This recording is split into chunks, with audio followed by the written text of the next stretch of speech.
Since the end of World War II, immigration has always been a hot topic for Britain.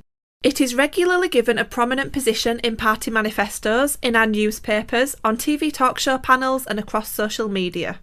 It tops opinion polls as one of our greatest concerns, and it can even be argued that it was a key factor in one of Britain's largest historical democratic exercises to date, our decision to leave the European Union. I'm regularly told by the mainstream media, and certain progressive types, that immigration is great for Britain. Diversity is our strength, they say. Think of the incredible range of restaurants it brings. Islam, well, that's a religion of peace, and this is nothing new because we've always been a nation of immigrants anyway. Cheddar Man was black, don't you know? It's interesting because I happen to know that we haven't always been a nation of immigrants. Britain was pretty much homogenous right up until Empire Windrush docked in Tilbury in 1948. I also happen to know that opinion polls show that the British have always overwhelmingly been against mass immigration, right from Empire Windrush to the present day. We've always wanted a reduction in immigration levels, even during times when immigration levels were low. Could it be that the mainstream media aren't telling the truth? And what kind of an impact is immigration having on Britain today? Britain is currently going through a transformation unlike anything we've seen before. Every 10 years, our government collects a census which gives a breakdown of the UK's population. The last census came out in 2011 and it revealed that the UK was 87% white and just under 82% white British. Now those figures aren't too low, but the issue is just how quickly those figures are changing and where those figures are heading. The percentage of white or white British people in the UK had dropped by around 4 to 5% since the census before. If we look at just England, then the percentage of white British people had dropped by around 7% since the census before. By the 2021 census, demographers predict that those figures will have dropped by another 5 to 10%. What will these figures look like in 2031 and beyond? It was also revealed in the 2011 census that the white British are a minority, so less than 50% of the population, in our capital city, London, and also in Leicester, Luton and Slough. So why is this happening? Why are we becoming a smaller and smaller percentage of the population? There are two reasons. The first is obviously immigration, and if you look at our official government records, you will see that hundreds of thousands of new people are coming to Britain every single year. The second reason is our disproportionate fertility rates, so the number of children that different groups are having. In a first world country like Britain, an overall fertility rate of 2.1 children per woman is required for a population to stay the same size. It's slightly over 2 children per woman or couple to counter things like mortality rates and the fact that not the exact same amount of boys and girls are born. In 2019, Britain currently has an overall fertility rate of around 1.8 children per woman, and it's very different depending on which ethnic group you look at. Obviously, if certain groups are outbreeding other groups within Britain, and on top of this, hundreds of thousands of new people are coming here every single year, then we're going to end up becoming a smaller and smaller percentage of the population. So where is this heading, and how fast? The first set of figures that we can look at are the percentage of pupils from minority ethnic origins in state-funded primary and secondary schools. As we can see from these figures, around 1/3 of children are from minority ethnic origins. This figure is increasing by around 1% per year. The second set of figures that we can look for are live births by ethnic group. In 2018, only 58% of live births were categorised as being white British. Once again, this figure is dropping by around 1% per year. If current trends continue, by the year 2027, white British babies will be a minority. Looking at school figures and births by ethnic group are a great way to predict what our future will be like, because Britain's children are Britain's future. Experts in the area of demography, including Professor David Coleman, the Professor of Demography at the University of Oxford, have used mathematical equations to advise that, if things carry on as they are, then the white British will be a minority in Britain, so less than 50% of the overall population, by or before the year 2066. That's only a few decades away. Obviously, this will have huge implications for the native British. I personally believe that this is the single largest issue that we face today, and I wholeheartedly do not want it to happen. And the thing that gets me is, we were never asked. We were never asked if we wanted to become a minority in our own country. We were never asked if we wanted our country to change so dramatically. But am I alone in my thinking, or do the majority of Britons agree with me? We have no evidence because a survey on the topic of us becoming a minority in Britain has never been carried out. Until now. Myself and a group of volunteers decided that the real, honest opinions and concerns and desires of the British will be heard. So we decided to hit the streets and ask them ourselves. Our aim was to find out how the British feel about our changing demographics and the British becoming a minority in Britain. And so our project We Were Never Asked was launched.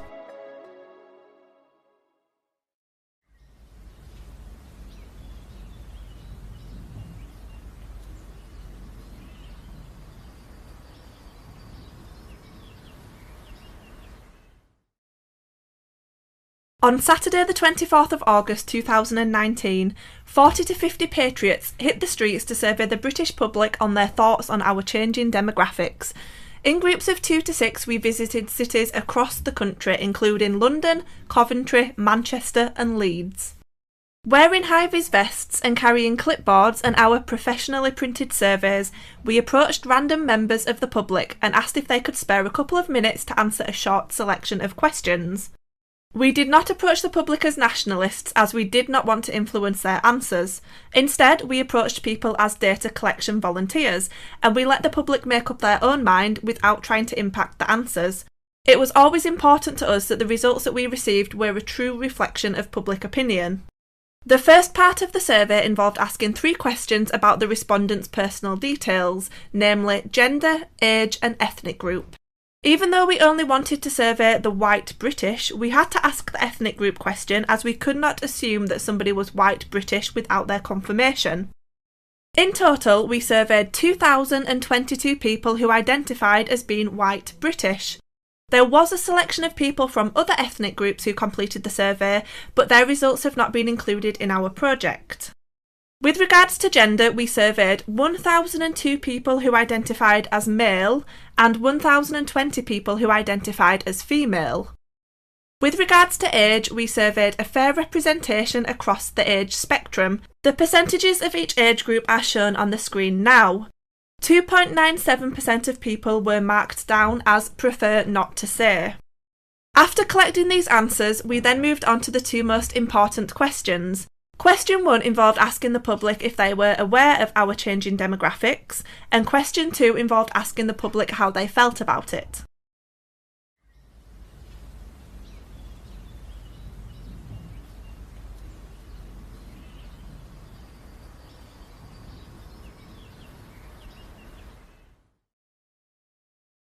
Question 1 involved asking the respondent about whether they were aware of our changing demographics. Before asking this question, we read out the following sentences.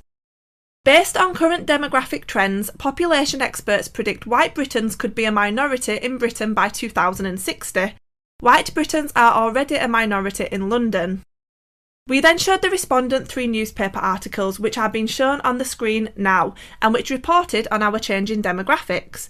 We chose a variety of articles including the left-leaning Guardian, the centre-right-leaning Daily Mail and the local newspaper, the London Evening Standard. We then asked the question, are you aware that these demographic changes are taking place? The respondent could choose between yes and no. Please note that the results may not always add up to exactly 100% as we have rounded the answers to the nearest 2 decimal places. In total, approximately 2/3 of people said that they were aware that these demographic changes are taking place. 67.41% of people said yes, to be exact. 32.3% of people said that they were not aware that these changes are taking place, and 0.3% of people were marked as prefer not to say. Females were slightly more likely than men to say that they're aware of the changes, but only by a couple of percent. For question 1, there was not much of a difference in how males and females answered. There is a larger difference if we look at the results by age, however. People who identified as being aged 30 plus were more likely to answer yes than people aged between 0 and 29. The results by age can be seen on the screen now.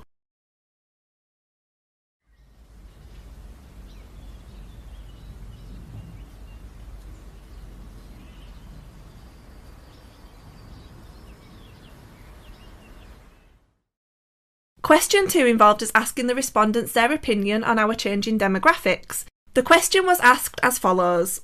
How do you feel about the fact that white Britons are already a minority in London and are likely to be a minority across the whole of Britain by 2060?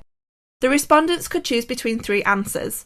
I feel that white Britons becoming a minority in Britain is a good thing.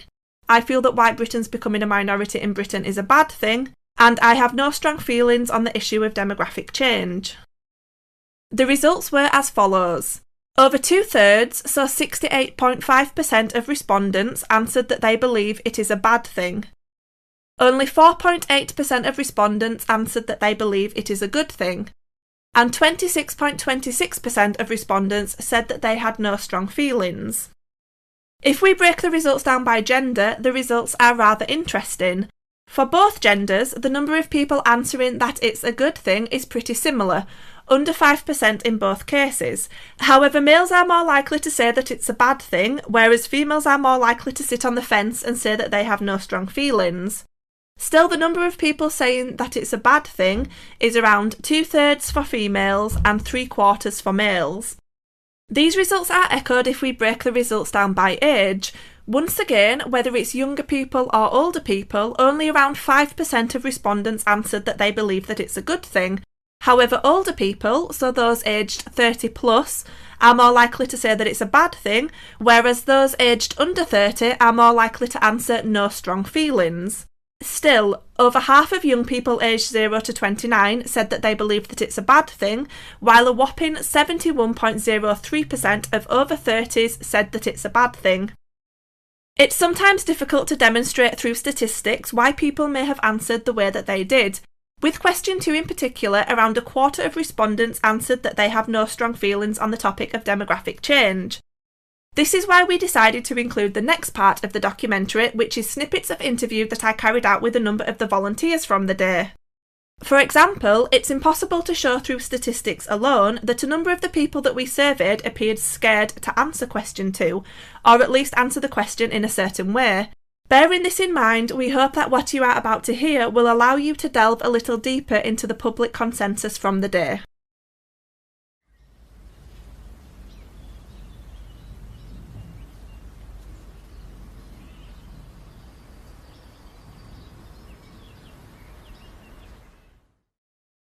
After the data collection activity, I carried out a number of interviews with volunteers from the day. The aim of this was to provide you with greater insight into why we got the results that we did, and also to provide the viewer with some more information about how the public really feel. As I have a good few hours worth of interview material, I have clipped certain parts from the interviews based on what I believe the viewer will find the most interesting. I think there's definitely a pressure. People definitely feel a pressure to say that they're pro-immigration, that they're pro-multiculturalism. People clearly don't want to be judged as being racist. People are clearly scared of saying what they really think when it comes to issues of race, demographics, ethnicity, and multiculturalism. And I think that if it was a completely anonymous survey and they didn't have to look people in the eye when they were speaking to them, I think even more people would have said they were opposed to it. And people were clearly nervous to speak their mind, especially to people that they thought were a professional surveying company who you would imagine would be working for a newspaper, a television company, a government report, which when published might judge people like them harshly. And what you also have to remember is the white working class are probably the most maligned segment of our society. They're the only segment of our society that you can sort of mock, that you can deride, that you can pour scorn on without having kind of any form of social pushback for doing so. But those who did speak to us, you did have to keep reminding them this is completely anonymous. Everything you say to us is said in absolute confidence. And that kind of eased them into it, but they were still nervous to give their opinions. And what I noticed was, I think they thought that we were carrying out the survey because we were pro-multicultural and that we would actually be judging them harshly if they were honest with us. I had several people say to me during the survey, well, what are your thoughts, mate? How do you feel about it? Come on, you can't think it's great for us just to be flooded with these people. And I said, look, I'm sorry, I can't give my opinion until, you've completed the survey. And if you want to discuss it further with me, you can. But I think we gave the impression that actually we were pro-multicultural, and that did scare some people. These survey companies, especially YouGov, are known for putting a pro-multicultural slant on any survey they do. And I think people are aware of that. They're nervous to talk about it, and they were nervous that we would judge them in a very negative way if they said that they felt that mass immigration was bad. And I think some of them were quite relieved when it was over. And they said, so what do you think, mate? And I said, well, actually, I think it's bad as well. And, I do agree with you. But obviously you can't say that beforehand because you don't want to influence their response to the survey. Look around so much. But there was a few of the survey entries that when they got to the last question, it wasn't answered, or that was where there was a comment. So they weren't comfortable being drawn on that question. There was a handful of people that did indicate it was a very uncomfortable question to ask, or that I think one guy said, that's a bit racist. And a few other people, as soon as they knew the questions that we were asking, they decided, I'd rather not, and carried on with the day. And these are mostly white British people of some description. So I think there was a level of apprehension that was quite obvious to me. There was also one more really interesting one. It was a young girl who, she was so uncomfortable with me. I mean, I did sort of stop her on the street, and I didn't look very professional. I hope that didn't make too much difference, but I was very friendly, and I said, look, whatever you think, you're just welcome to say it. And she said, well, I don't think it is happening. She was sort of going on like that for a little bit. And I said, well, how about just imagine if it was happening, would that be a good thing? And then she just got so uncomfortable. She said, I don't think I want to answer this. And she wouldn't even give me the survey back. Oh, yeah, it's weird, really, really weird. But I do see how it's happened. I think it's you just see how visibly uncomfortable a lot of people are even discussing it. Either that, or they're in the other camp and they're quite happy to talk about it. But the ones that aren't aware, you can feel that they just seem to me to be totally uncomfortable with even discussing it. Which I think is a real thing. I don't know about you. Like, I think, people are, with good reason a lot of the time, just they've had the fear of God put into them to even discuss things like this. Yeah, I would say the ones that said that they don't have an opinion were just nervous. You can feel it as soon as they start reading the questions. They know they're talking about a taboo subject. You can just kind of feel it, but then I can't prove that to anyone, I just think they felt kind of scared to answer the question. I think they felt that they weren't allowed to say it. It was, and you then quickly moved away. That's the way it came across for me. Do you think that there would have been more people saying that it was a bad thing if they weren't scared of the implications afterwards? I think there certainly would have been a few. Let's put it that way. No doubt. There would have been a few. Yeah, I got the same impression, because some people kind of paused and looked at me and they weren't sure how to answer, and it was like they were asking my permission to be able to speak freely. We just reached out. Exactly right. Completely anonymous. That's exactly right. Yeah, they're just too scared to give an answer in some cases. And it's the programming that runs deep, isn't it, within them? In their workplaces, it's probably the same kind of rules they have to follow. The same, unable to open up. It's So I mean, people, before they would say that it was a bad thing, they would either look behind or hesitate. or looked to me for sort of permission to say what they really believed. So it's kind of as I expected. People were just so scared to say their true feelings on these topics because they've been told they're not allowed. Yeah, I had a few people as well that when I asked that final question, they kind of looked at me like, what am I supposed to say? And I was like, just say whatever you want. It doesn't matter, it's completely anonymous. But everyone that I've spoke to, including Mark, we all had people who were a little bit too scared to answer. So I wonder how many of the people that said that they had no strong feelings, I wonder if really they did actually have an opinion, but they were a little bit too scared to answer. What do you think? Yeah, definitely. The surveys like this, where you're face to face with people, are difficult because you can't know whether the data is totally accurate, because very often people are keen to fit in, and they don't want to get into a conflict on the street. I was particularly careful to choose people on their own, so it would be as private as possible. I certainly didn't approach people in pairs. But even with the one-on-one situation, they sort of hesitated and weren't sure if they were comfortable with me. A lot of people actually thought we were leftists doing the survey. So yeah, a project like this is difficult. Yeah, I think that's why us getting 7 out of 10 people is, I just find so white pilling, because that's 7 out of 10 people that had the balls to say, I don't want to become a minority. And then the other people, I reckon quite a few of them probably felt the same too.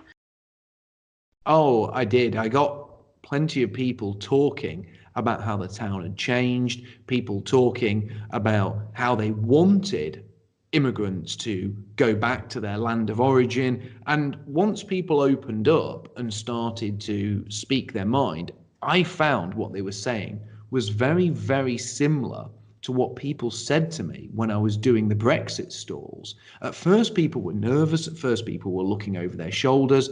But once people started to actually open up, once people realized they could speak freely to you and that you weren't going to judge them and you were there to listen and were probably on their side, they really did start to say things which were highly critical of the government, of the current immigration system, and of multiculturalism as a whole.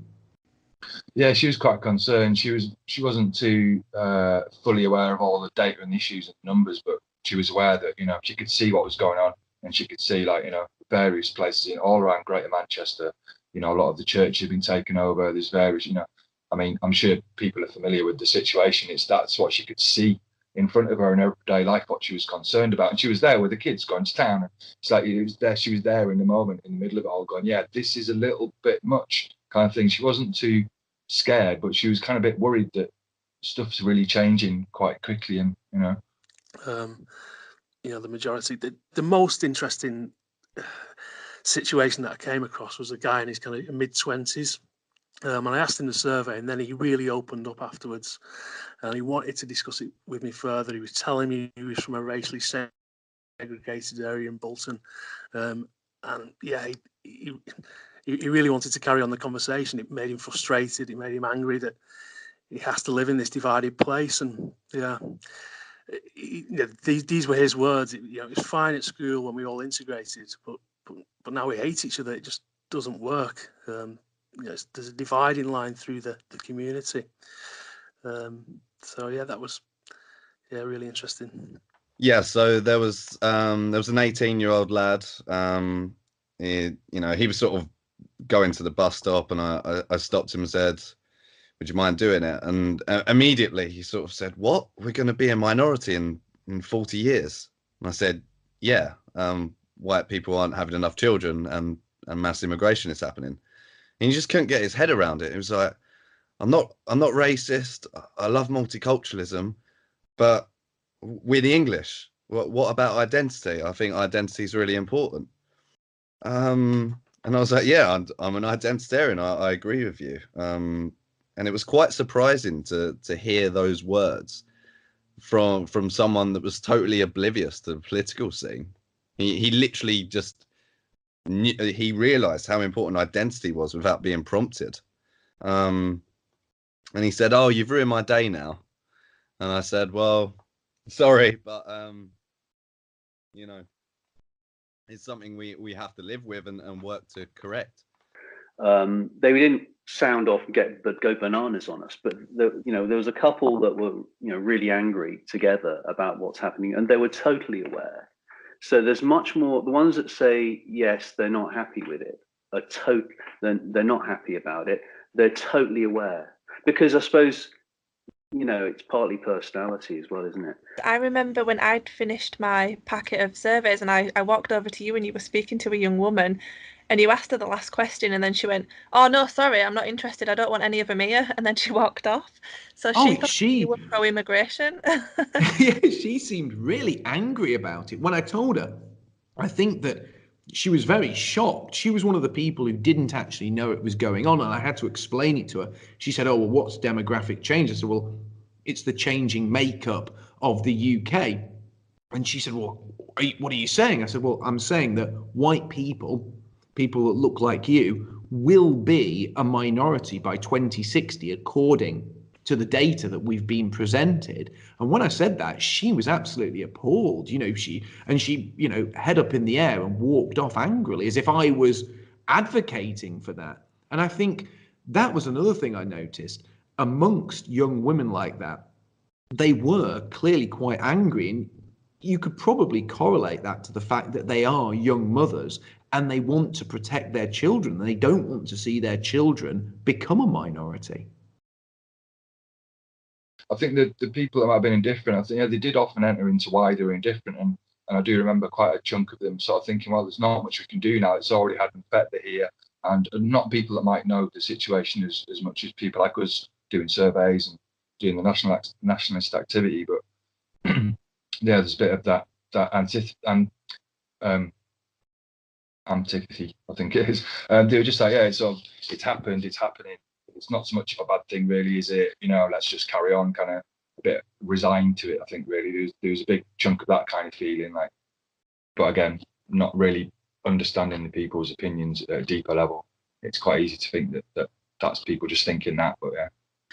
So did you say that you had people who responded by saying, "I have no strong feelings, but it's only because we can't do anything about it," and they seemed a bit defeated? Yeah, exactly. There was an air of defeat in their voices. Que sera, what will be, will be. Like, one of the ladies actually said that. And I guess it's because they've been told to do anything else would make them a racist or a Nazi, blah, blah, blah. So there were definitely a few people like that. The other thing I noticed was interesting enough, that a large portion of people who had no strong opinion, and this is reflected also in what Mark Collett said. He came across people who were, older people who kind of sadly said, well, there's, on the one hand, that they didn't have any strong opinions, so I clicked what they wanted, and then they said they're going to be dead anyway. And I thought, well, you're not really endorsing the future, are you? And you're not actually saying, that I was almost inclined to say, well, then let's say it's a bad thing then. Do you know what I mean? Yeah. Because you're endorsing the future if you're going to then add that after you've just insisted no strong feelings. Yeah, everyone that I've spoken to, so far I've spoken to Mark, you, and 2 other guys, and I had it as well. We all 5 of us had people saying no strong feelings because we're not going to be here, or we can't do anything about it. So it's almost like you want to tick the bad box because they are saying it's a bad thing, but you can't. You've just got to go with what they've said. So that's a trend. It's apathy, really, isn't it? A lot of people seem to have just given up. Yeah, it is sad. Yeah. The people who were retired didn't, you had the 2 groups, the ones that are given up on talking about this sort of thing, and it's going to happen, nothing I can do about it. And then the people who were angry about it because they have a sense of nationhood that can be generational. I did. One thing, again, this really interested me, because the people that gave the no strong feelings or weren't bothered about it tended to be older people, which shocked me. I thought when I spoke to people, I had this kind of preconception that older people they would be aware of it. And if they weren't aware of it, they would be sort of quite appalled by it, and that they would be the people who said that it was a bad thing, that it would be, say, elderly gentleman was like, yep, I saw this happening, I've seen my town change over the years, and I think it's a bad thing. But something I heard repeatedly from older men was that they knew it was happening, and in their words, they would be dead soon, that they weren't going to be here much longer, so it wasn't something that really concerned them. And I thought that was a really sort of short-termist outlook. They weren't talking about what their children or their grandchildren might see. They were just saying that, well, I'm not going to be around for much longer, so it won't affect me. And that's something I simply did not expect to hear. So I did have a couple of people who did say it was a good thing, the people who said it generally it was a good thing weren't able to express why. That was the thing that struck me. They didn't know how to express it. Just so you know, when you mentioned earlier that people feel they've got to say a certain thing, and that it's not necessarily what they think. Yeah. And I think it can be telling when, and this is where the qualitative look into all this is interesting psychologically, that they couldn't express why. It's like it's someone else's opinion. If it was their own opinion, they could probably express themselves better, but they couldn't do it. The sort of most depressing one I thought was I stopped a couple and they were playing with, this was in a park and they were playing with their kids, and I said, really, really sorry to interrupt you. I'm just pouncing on people because I need to get this survey done. Would you mind? And I stayed well away from them to sort of make sure that they knew it was all anonymous. I explained it was all anonymous and they can put it wherever they want to. And they also put, I think they put didn't know it was happening, but don't have any strong feelings about it. And they had two little kids with them. They're two little kids playing around with the park. And I just thought that was really depressing. And another one was an older lady walking along with who I assume was her granddaughter, about 25. They also both said they didn't really have an opinion on it. And I thought, oh, that's your granddaughter. Like, how can you not? It's her future you're talking about. So yeah, it was pretty much women that said, yeah, it's a good thing. One was a 20-year-old girl. She was with her dad, and he said he didn't have any strong opinion about it.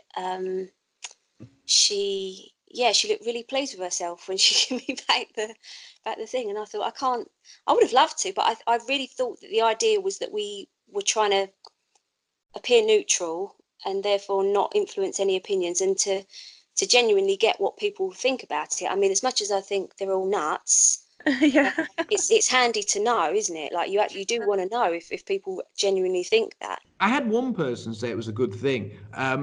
She was kind of, firstly, it was a woman, and I'd expect that to be something that would come from a woman more than a man. She was quite overweight. She said it was a very good thing. She said that these people make Britain better and it was time we opened our doors and let them all in. She seemed very enthusiastic about it, and she sort of glowed with happiness at the idea of the indigenous people becoming a minority. I think the really interesting thing is it shows that there's this absolutely huge divide between normal people and what normal people think, and between the political elite or the political class. And what the political class, the media, the establishment like to say is completely different to what normal people think or say in their own homes. And I think if you took MPs out onto the street, I think some of them would actually be shocked to what normal people actually think. And there is this absolute huge political divide, and people are talking now about it's the people versus Parliament, and they're talking about that in relation to Brexit. But I think it's the people versus Parliament on numerous issues, not just the issue of Brexit, but on plenty of issues, and immigration is one of them. And I would say immigration is probably one of the biggest dividing lines in society, and it was probably the main reason why people actually voted for Brexit. Yeah, I think that, just imagine if this was done. Imagine if this survey was done like on a national scale in every town and city and village across the UK with people from our movement that would be out there and just collating massive amounts of data, I think. Yeah, and then for that to be put together and put in I know you're doing a fantastic job with probably a small documentary, but if it was then went viral online, or even if you got it in some kind of mainstream media program, it certainly switched the mindset of the UK population, I believe. Yeah. It would at least, I think other people would sit back and look at it and think, God, I think that. Yeah. And look at all these other people that think exactly the same way that I do. Exactly. I think the same, and it's just so obvious, isn't it? It's just, yeah.